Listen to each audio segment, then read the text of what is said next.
Profesor, en esta oportunidad vamos a presentar el caso hipotético, ¿no? El sistema de monitoreo predictivo para la planta 3 de manufactura.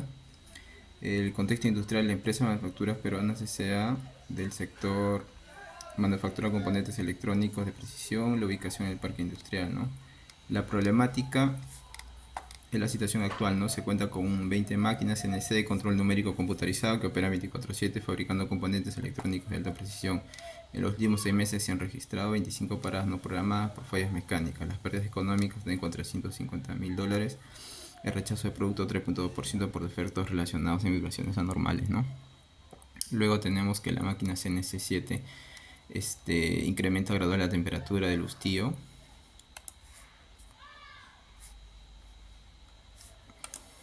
Las variaciones de precisión hidráulica en el sistema de gestión, aumento de humedad en el ambiente cerca de la refrigeración, vibraciones anormales en el rodamiento de eje principal. Luego los datos históricos tenemos acá, ¿no? Temperatura, presión, humedad, vibración, rechazos por turno.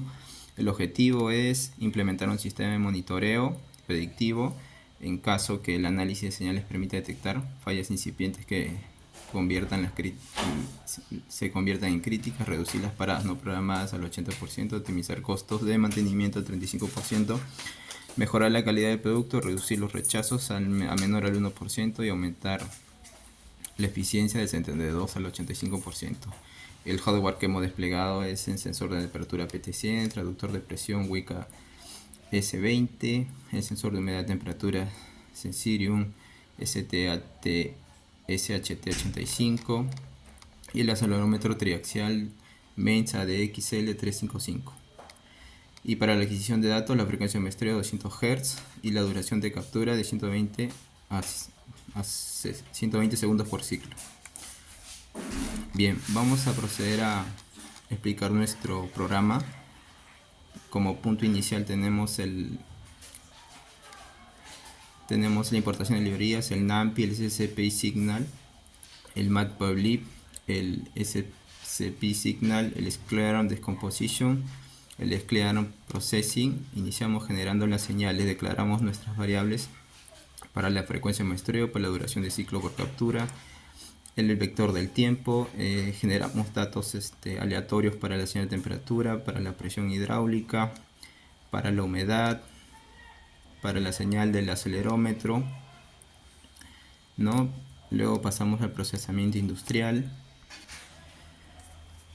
Dentro tenemos aquí el dead trend para eliminar la tendencia lenta de nuestras variables de temperatura, humedad, precisión y vibración, presión y vibración.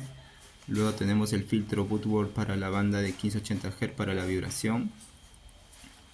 Luego tenemos el suavizado Skitty-Golay para la presión y la temperatura, ¿no? Luego tenemos el análisis de la frecuencia FT, donde las frecuencias positivas para la señal real. Luego tenemos el NFFT.RxFFTX, que es el FFT para las señales reales que reduce el trabajo.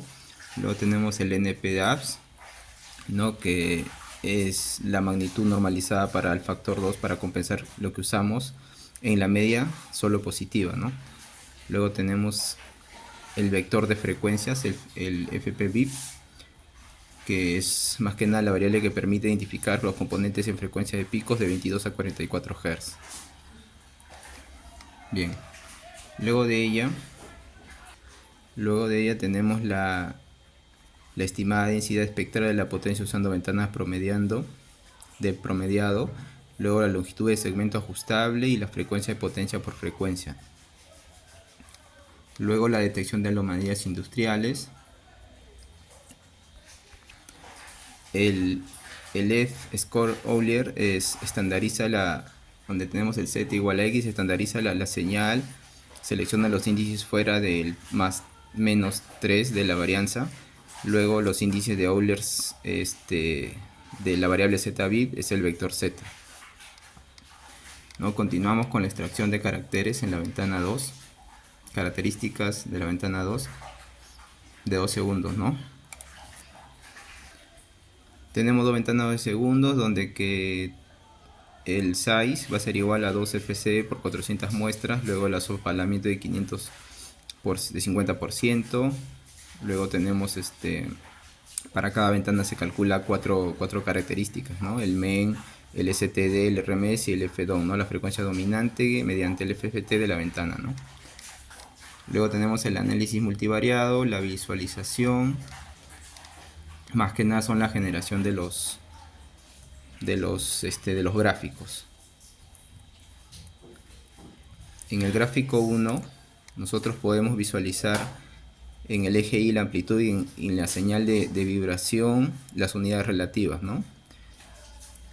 Donde que la interpretación es comparar la original versus la filtrada que se muestra para el análisis a 22 Hz, ¿no? En el gráfico 2 podemos visualizar, le interpretamos los picos pronunciados a 22 Hz que indican el daño en la parte interna de la amplitud relativa de la información. En el gráfico 3 interpretamos los picos vistos en el FFT con menor varianza útil para fijar umbrales automáticos, ¿no? de 22 Hz. En el gráfico 4 la interpretación es que veremos 22 Hz aparecer y crecer con el tiempo, esto en la evidencia visual de la degradación, ¿no? progresiva. Permite determinar la ventana de mantenimiento.